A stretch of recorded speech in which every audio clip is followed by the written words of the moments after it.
Right, YouTubes, that's the Honda all-in primer, and we've got a bit of an issue on our hands. Bit of a disaster. We pulled the tape off of the door frames, and it's pulled the paint off the door frames now, the tops of the door frames. And this one, I haven't took it off the wing yet, too scared to be honest with you. And the same on this door. So this is becoming a bit of a disaster, this job. Obviously it's came in for that flaking paint, and all of this car's original paint, so it's got potential of every panel peeling now. So I'm in a bit of a pickle, because we've got a mask on panels. It's even took a little bit off. Yeah, the back edge of this boot, it's took a little bit off of there as well. So bit of a dilemma. I mean, I ain't repainting this car, and we've got a mask adjacent panels. There's no getting away with it. Just gonna have to try and be a bit of inventive with my masking, I think. I have got some delicate tape. This green Q-tape's got quite strong adhesive. It's really good. I've got some less stickier tape, so I may use a bit of that and like try and just like use paper and stuff, something like that. So now, for a quick solution now, it is only these frames. I am doing these panels on this side, the doors and that on this side, but not on the other side. So I'm just going to bare metal these frames, drop these rubbers out. I'm going to have to keep these on. It doesn't seem to be like pulling off with these pillar trims stickers. So I'm just going to prep these and bare metal them, and I'll just have to wet them when I paint it. That's the solution, I think, because it's getting out of hand now, and time's getting on, and I'm starting to lose money on this job. Let's crack on and get on with it, because Reese is waiting to get on with it. Alright YouTubes, how we all doing? Hope you're all well. Thanks for tuning in. Sorry, it's been a little while since I've posted a video. Couple of weeks, 3 weeks maybe. So apologies for that. I've just been really busy and I had time to do any editing. I've got tons of footage and I've no time for editing lately. So this is the second part to the Honda HRV that we took in for peeling paint, factory peeling paint. And it was peeling on the roof, on the door, and a few other little areas. And yeah, if you haven't seen that video, go and check that video out, where we show the state of the car when it comes in and what we did to get it up till primer. So yeah, in the first video we sort of discussed why it may be peeling off. This car's got all factory paint on it. It's a Honda HRV and it's a 3-stage pearl white. And it just happened to them all of a sudden. They were cleaning the car and a big patch of paint, not clear coat, but right down to the factory electric coat came off. Not 100% sure why it was coming off, but there was just no adhesion to the electric coat, and there didn't seem to be any sort of intermediate primer or undercoat between the factory electric coat and then the first base layers of colour, base coat. So in the first video we get it all prepped up. We bare metaled all the areas that were peeling, bare metaled all the roof, and got it into primer. And obviously we masked all the window frames off. We had them masked up for prepping anyway. Left that masking on, masked it all up, bagged it up, primed it, and then brought it into the workshop. And then this happened as soon as we started peeling the tape off the frames. It started peeling all the paint off in little edges in the wings and stuff as well. So yeah, bit of a risky job this, and yeah, we didn't have a great start to this job initially anyway. First thing we had done was the windscreen taken out.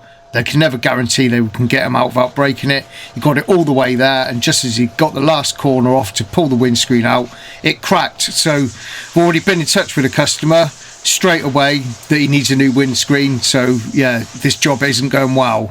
Right then YouTube, so Honda's all masked up and ready to spray, so I'll give you a quick look at it. It's all prepped, masked, all degreased and ready to go. Bit of a mission this was, to mask this up, because we're so worried about putting tape on anything.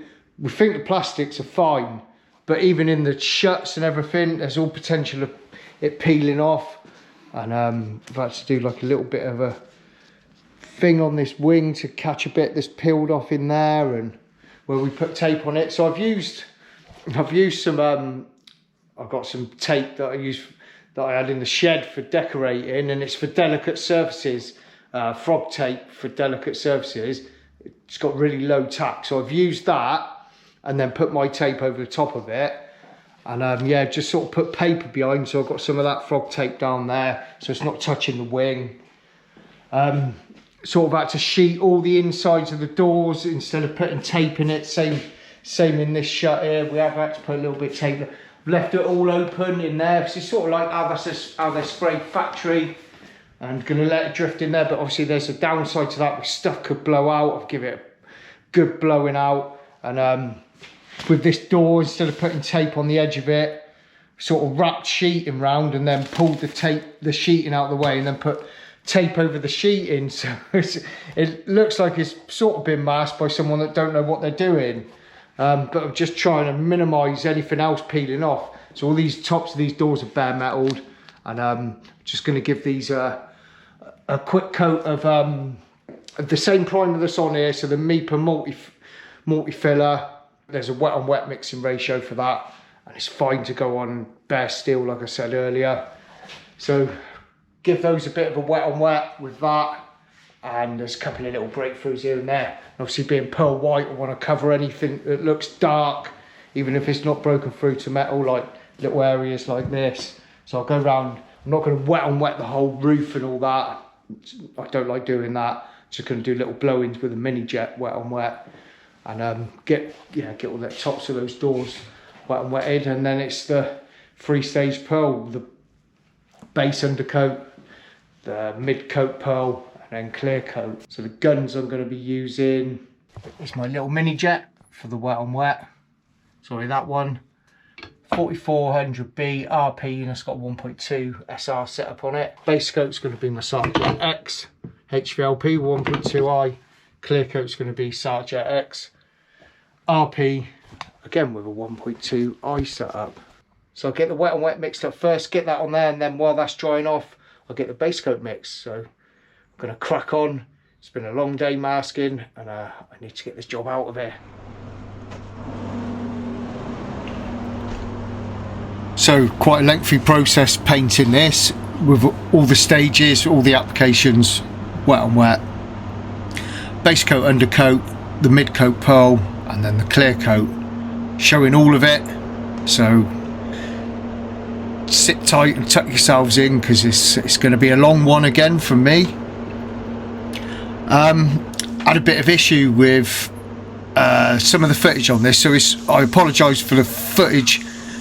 When I start spraying, it's a bit overexposed. I'm not 100% clued up with cameras and stuff. I'm still learning on this side of things, and I've been getting little bits of advice from people on how to set a camera up for my different environments. But having a white booth and a white car, spraying a white car, and sort of spraying high up on the roof with the LED lights and the whiteness of the car and the whiteness of the booth and the white paint, the camera needed the exposure turning down, so it is a bit glary and it is a bit hard to see. It might be a bit annoying for you, but I put a lot of effort into this job and all the recording of it, so I'm just gonna have to go with it. I've tried to correct it. I've spent ages, to be honest with you. I probably could have had this video out a bit quicker, but I've been trying different methods and loads of searching on the internet. I use Final Cut Pro for my editing, so yeah, I've learned some things from it. I'm always learning on this side of things, because when I started this channel I had no clue of how to set up cameras or GoPros and use editing software. So I've been I've learned a few things from editing this video about camera settings and stuff, so hopefully there'll be improvements in the future. So the Mipa Multifiller that I used on this job, it was the first time I'd used this primer, so it was a new product at the time. This footage is a little bit old now. So I used this Multifiller on this job because that's what it's for. It does a multiple array of substrate, so it's good for bare metal, filler, plastic. There's different mixing ratios. So it's an all-in-one, and you can use it as a wet on wet as well. And I use it pretty much all the time now. I really get on well with it. It's a real good primer. It hasn't got the highest build out of all the Mipa primers. The 4+1, that's got an array of mixing ratios, and you can get a higher build with that, but it's not great for bare metal, so you'd have to use epoxy or something like that. So I used it because it's all in one. And I've stopped the footage here because, as you can see, I'm wet in that pillar, and I didn't mask off my blend area and got wet on that blend area there, you know, where it's going to be edge to edge with a wing. So, you know, this job was just like one thing after another. Schoolboy error there. I didn't think until I put the wet on wet down there. I thought, I'm getting wet on wet now on the edge of that door. All I had to do was put a bit of sheet or a bit of paper over it. So back to what I was on about with the Mipa Multifiller. I'm using this primer all the time now. It's so versatile, and like I say, it's great for all applications. So yeah, I use it on all plastics now, because you can find with some high build primers, they're not really designed for plastics. If you'd like, you know, if you do a front bumper and it's covered in stone chips, you're going to be priming that bumper all over. If you've got repairs and stone chips and all the rest of it, you've got to prime that bumper all over. And the 4+1 does a great job of, you know, filling in stuff and shaping and all the rest of it. But I have noticed a couple of times where people nudge their bumper again, it splits and shatters, and it's the product. It's too hard and brittle. It hasn't got enough flex in it. So again, this Multifiller is sort of designed for that. It's meant for plastics, meant for bare metal, and it's a bit funny actually. It's got a bit of a sheen to it when it's been applied and it's dried, and it feels a little bit epoxy like. So it's got a lot of properties that the 4+1 hasn't. So I use a combination of both. So like I say, I use it on anything that's got, you know, a lot bare metal. If it's repaired areas, there's some different mixing ratios, so you can have it a bit thinner, you can have it for plastic, and you can have it for wet on wet as well. So yeah, definitely using it all the time for plastics now, because I have noticed that issue with it shattering a little bit, where it spider webs a little bit where it's flexed. You know, the 4+1 that's happened. So I use it all the time. If we're doing a job and we've got a plastic to prime, then the Multifiller goes on it. If I've got a lot of bare metal on a repair, then the Multifiller goes on it. Saves the process. And yeah, I like to have products for different scenarios. So just giving that door edge a bit of a nib off, bit of 800 soft pad, and then a bit of 1000 grit soft pad, taking that bit of primer off of that door edge, and it wasn't an issue.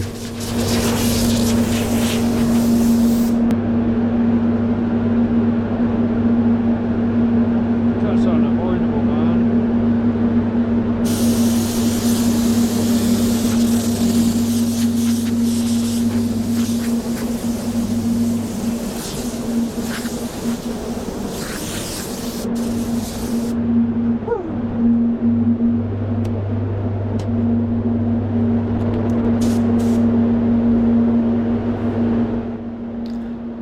So it was a big rush on this job really. I was well overdue for when it was going out, and all these little issues. So I stayed on late to get this one painted on a Friday.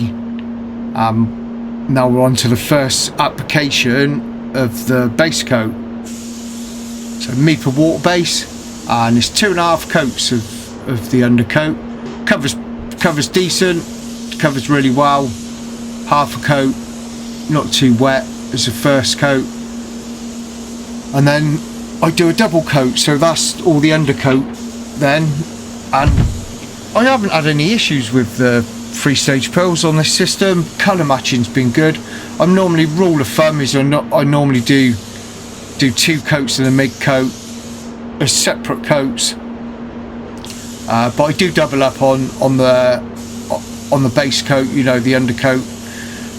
First I put the half coat on, dry that out, and then put a double coat on and get that dry. So there's a lot of applying, drying, heat changes, and very long-winded, hence why this video is quite lengthy.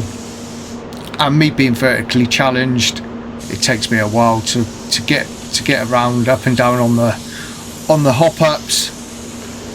So a lot of applications and a lot of drying in wall-based, so very lengthy, even though that, you know, it's a medium-sized job, I'd call it, but you know, with the type of job it is, with getting up and down and getting around the vehicle, and all these applications of base coat and all the drying, it's a good few hours of applying paint. Like I say, this footage is a little bit old now, but I've been trialing and I've been testing. Mipa have got a one visit modifier for their base coat. It's called ETR additive, and they've sent me some out, and they haven't pushed it. They've done some testing with it, and they were quite impressed with it, and they were okay with it, the one visit modifier. But they decided after testing it, they were a bit concerned about people wouldn't be drying it out properly, especially, you know, depending on their setups. So when I spoke to one of the technical guys at Mipa, when I inquired about purchasing some of this ETR additive, this one visit additive, they sort of concluded, you know, they've got a state-of-the-art spray booth at their training centre with you know, all the built-in blowers and all that, and they did like the product and they thought it worked well. But yeah, they concluded at the end of it that they said they're not going to push it because people might not have as good a setup as them, and they won't dry it out properly. So they stopped, you know, they didn't do anything with it. They tested it, found the product okay, and sort of left it at that. And I've been on to them now, you know, I've been on to my paint supplier, Market Paint Services in Cirencester. So shout out to Mark at Paint Services in Cirencester. He moans sometimes that I don't give him a shout out, so there you go, Mark, there's your shout out. So anyway, I inquired with him, he inquired with Mipa about the one visit modifier, and they wanted to know who wants to order it and why do they want to order it. So spoke to him, and I explained to him that, you know, I want to test it and give it a go.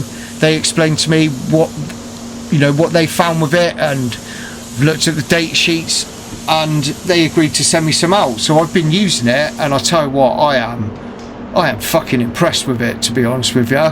The data sheet's quite scary. It says that it can change the colour, that it's for resprays only, or new panel, complete panels. And yeah, I haven't found that. I've done about 4 or 5 jobs with it now.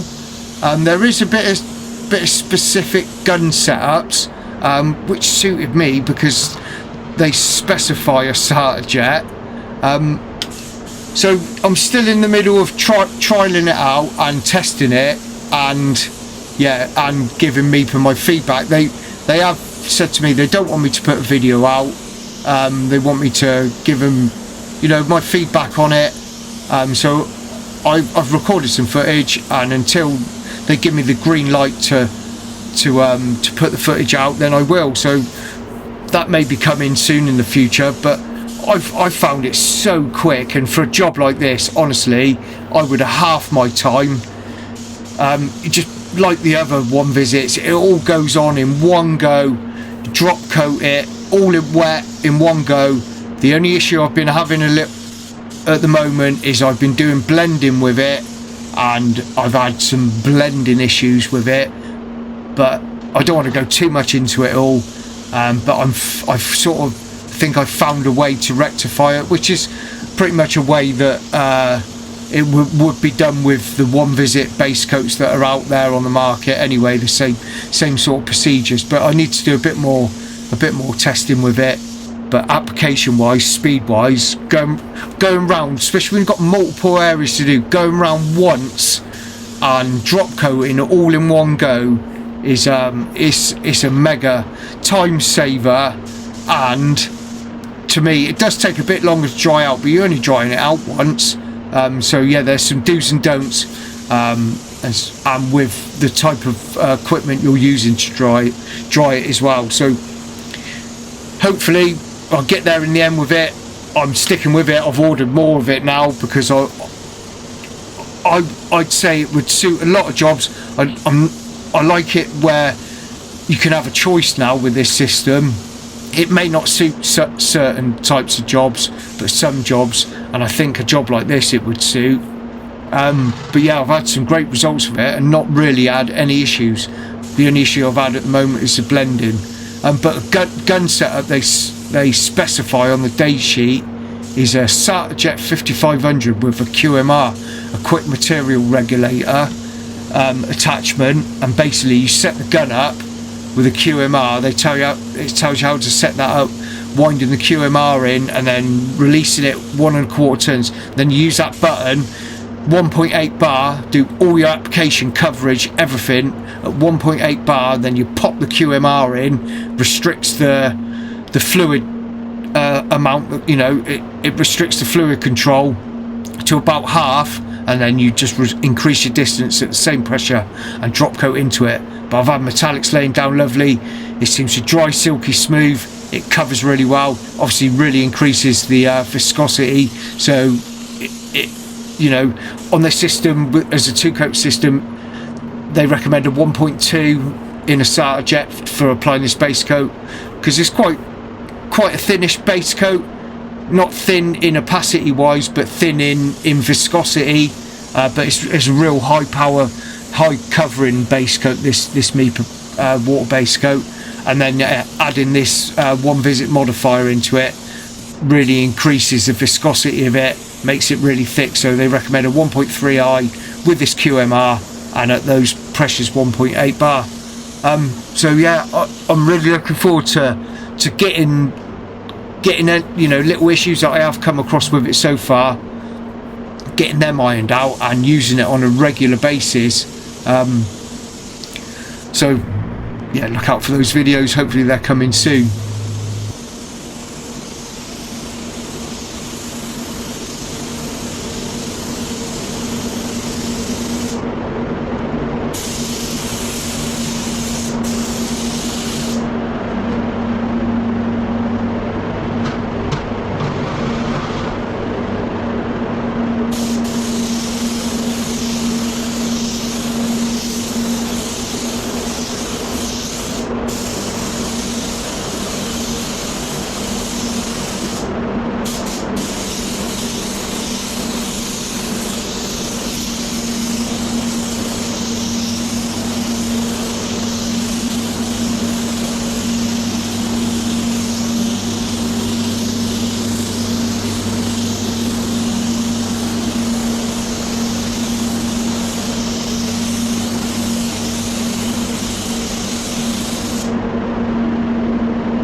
as you can probably tell from the footage, it's yeah, with all the white on there, it's a bit glary, so sorry about that. And I'm just going around checking, make sure I've got everything undercoated where it needs to be undercoated, because it can be tricky, and you get a bit of snow blind from white jobs. You've been looking at white for so long, and yeah, you could easily miss areas. So yeah, you get a bit blind to it. So yeah, just checking everywhere. I've had to do a couple of little puffins, which can be a bit tricky again, where you're putting bits of undercoat in bits of panels. There was a little bit of peel on the top of that blend panel on the door, and I just wanted to make sure I didn't have any wet on wet overspray at the front edge of that door.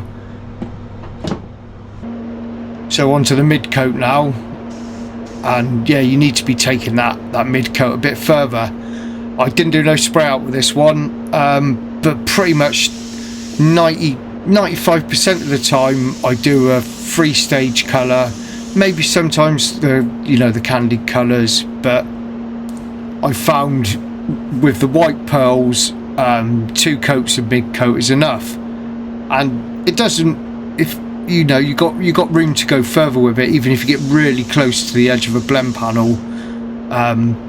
It's more essential getting that undercoat blended out properly, and then 2 coats of pearl over it, and go a little bit further on the second coat in a blend area, and it blends fine. I've never had any issues. So yeah, I just stick to the 2 coats. And I do normally do spray outs with a 3-stage jobs especially, and double check it. I was pretty much blending everywhere up on that roof, and I did use the Spectro on this, but the Spectro will give you an indication of what shades. There was a few shades of this, Odyssey White it's called. There's a few shades on the system. It will help you to, identify which shades are close, if some of the shades haven't got colour chips on the system. So it will do that, but you can't do any correction with it being a 3-stage.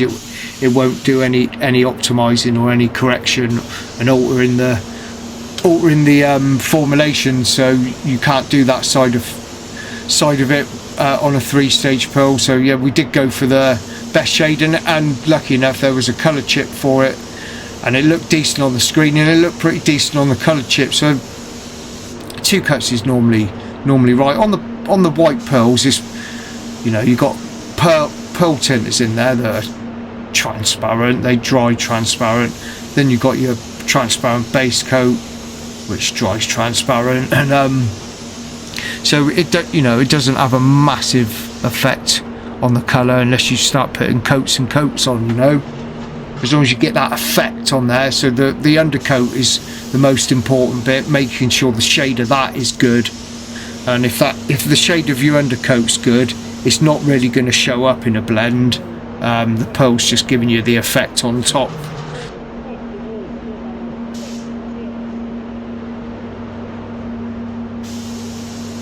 I was having a little rant then in my mask, I'm not sure what, just getting a bit frustrated, I think, with the job. It was starting to annoy me with the issues and getting up and down and getting all around it.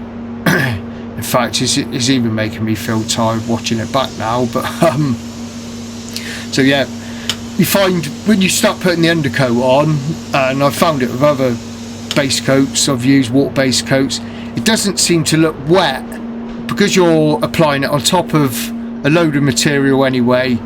If you put a wet coat of base coat down on, from the off, first coat of base coat always looks wetter, so you sort of fight it a little bit. You think, oh, I'm not getting enough on there, I need to apply more. But I ignore how the film build looks and how the film and the finish of the film wet looks. As long as I know I've passed over it, at my normal spraying speed and distance and pressure and all the rest of it, I ignore how that film looks. I just go with making sure that I've covered it all, and yeah, put another coat on the same. But if you're trying to get a wet edge and trying to chase a wet film, you're going to end up putting too much on. it's all about making sure you've just covered that area. And again, you know, stacking up all this base coat, it's all potential for dyeing back and yeah, shriveling your clear coat up and ruining your final clear coat, which on this Honda, if you've seen the first video, we have a look at the factory paint finish on them, and it's absolutely horrendous from factory. So a bit of dye back and a bit of shrivel would suit this job, you know. Not a great finish on these from factory, as a lot of you you know, a lot of you painters will have come across with the, you know, Hondas, Mazdas. Yeah, they lack in the paint department quite a bit on the paint finishes. They're not, you know, up to the standard of your German stuff, but I'm not knocking them. They are what they are. So yeah, you would expect, stacking up all this base coat in water base, all this drying, you're going to have some dye back and some shriveling up of the clear coat. And I've said this before in the past, you get virtually zero from this system. That's another thing, you know, another great thing I love about this Mipa water base. It can be finicky to apply, can be a lot to think about. There can be issues with drying and all the rest of it, but I get zero dye back as long as I know I do the procedures right with the drying and all the rest of it.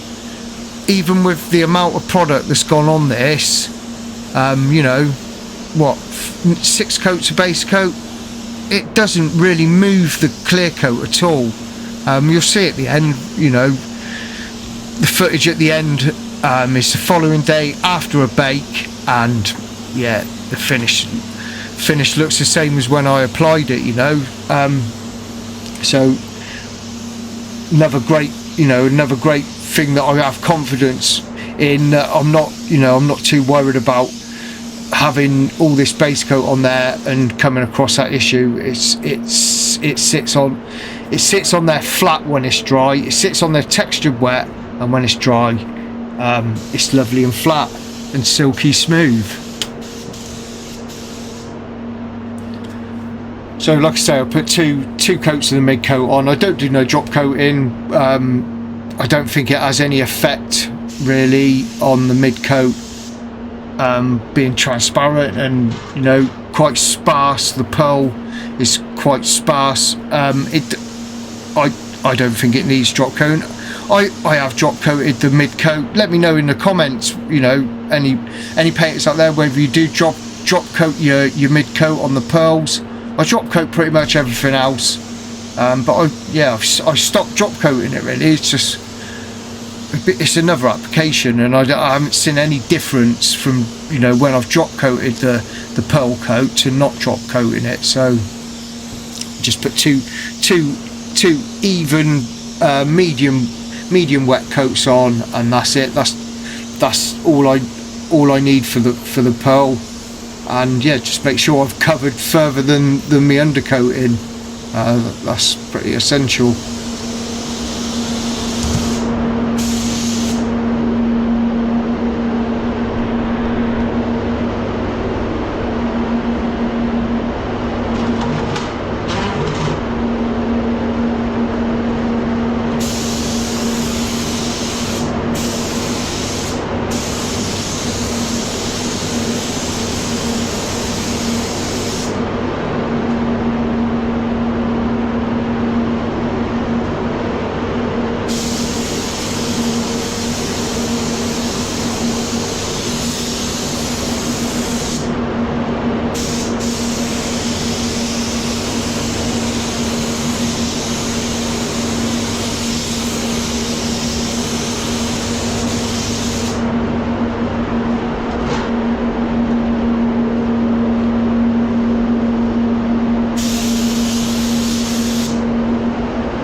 Right then, YouTubers, we're on to the clear coat stage now.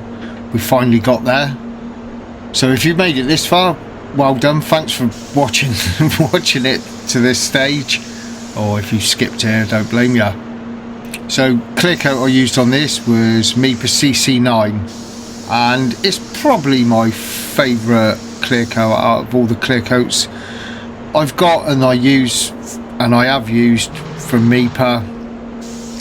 At the moment I've got CC9, CC12, CC14 thicks, CX4 and CX2. I like the CC14 thicks. Sometimes it behaves a bit funny, even though it's great.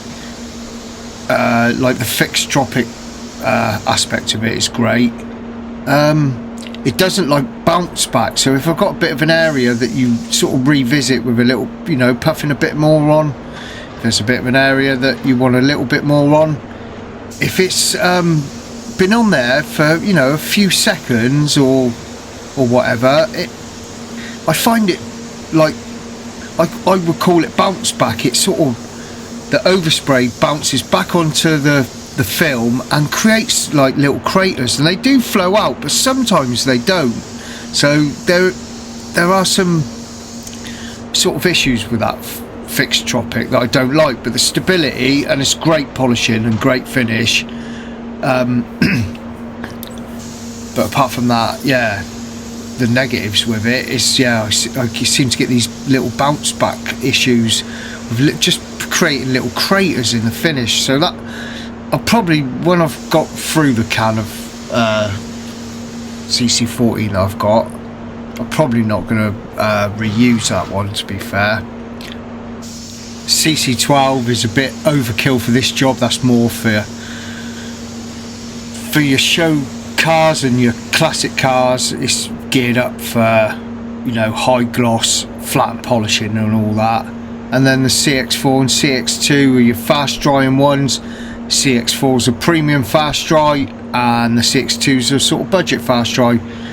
So they've got their place depending on the job I'm doing. I could use CX4 on this, no problem. You can do bigger jobs with it. It's not just for small jobs. The HX4 hardener, which is specific for the fastest drying, that's versatile on size of jobs because it stays open for a long time, so you can do big jobs with it. And they're all temperature specific a bit as well, you know. So if it's hot weather, then you can put the HS25 or the HS35, the slow hardener and the medium hardener in the CX4, and same with the CX2. But you get a short polishing window on those clears.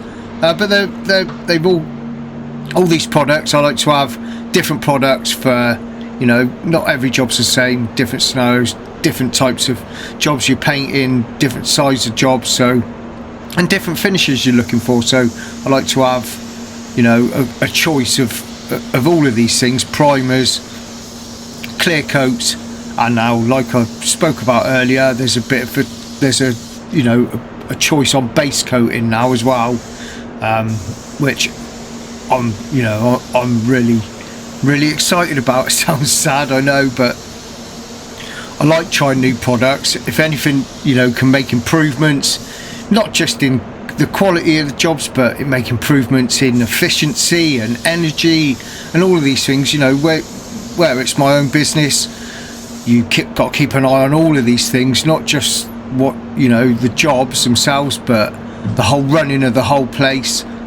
So when there's new products that can help you out, yeah, try to be as efficient as possible. So, you know, the fast dry clear coats are for efficiency. You know, the introduction of this one visit additive, the ETR additive, is for efficiency and speed. I like speed because I get a lot of interruptions in the day with phone calls and looking at jobs and speaking to customers and that. So getting the jobs painted,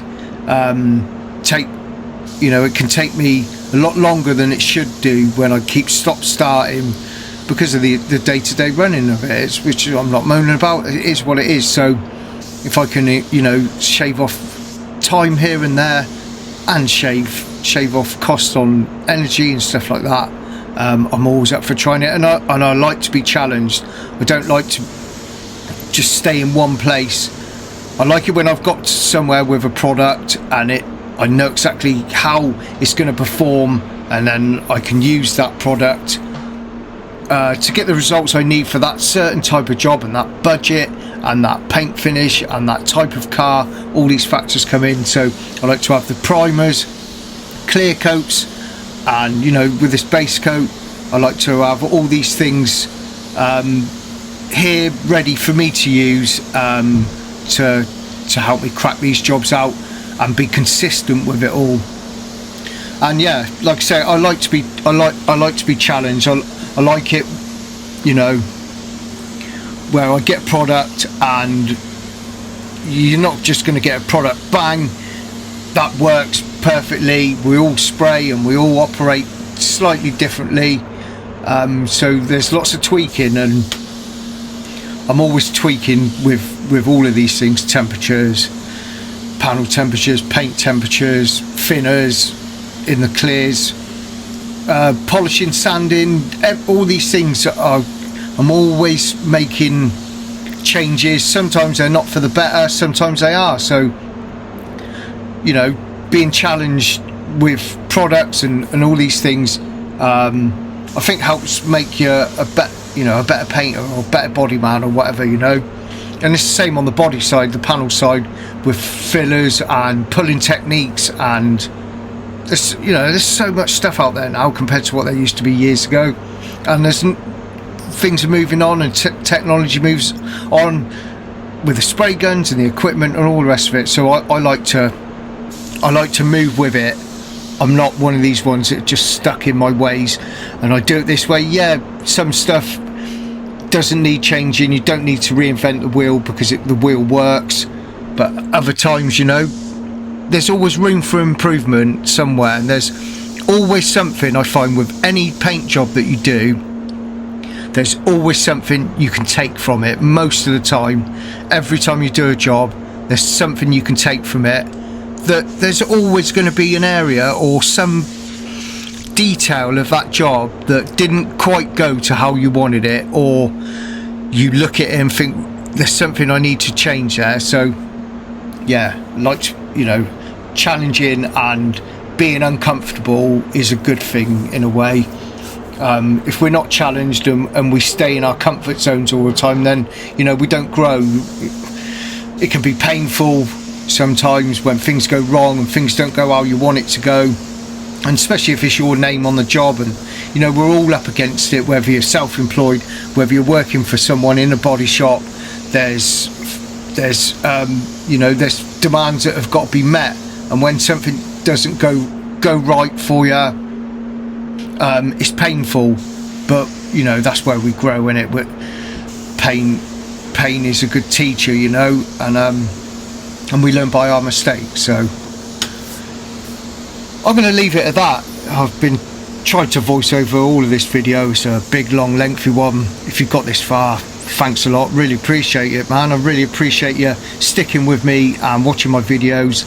And yeah, I have been a bit inconsistent with the content. I'm really going to try and this is an area I need to make more efficient, is my editing and my recording, because some of the things I'm doing with it could be done a lot quicker. So yeah, sorry for being a bit inconsistent with it of late, but I've got so many jobs footage wise that I've even forgot what the subjects were for some of this footage. I always try to have a subject before I start recording a job, but yeah, I'm gonna knuckle down and try and be more consistent and more efficient with my content. So yeah, I'll leave it at that, let you watch the rest of the clear coat down. You'll see the final results at the end. We got there in the end, customer was happy, we was all happy in the end, and yeah, challenging job, but we got through it, and we moved on to the next one. So thanks for watching, really appreciate it. If you like the video and you're new to the channel and you're not subscribed, if I can ask you to subscribe, and share and like it and all that good stuff. That'd be fantastic. And yeah, we'll see you again soon. Look after yourselves. Cheers.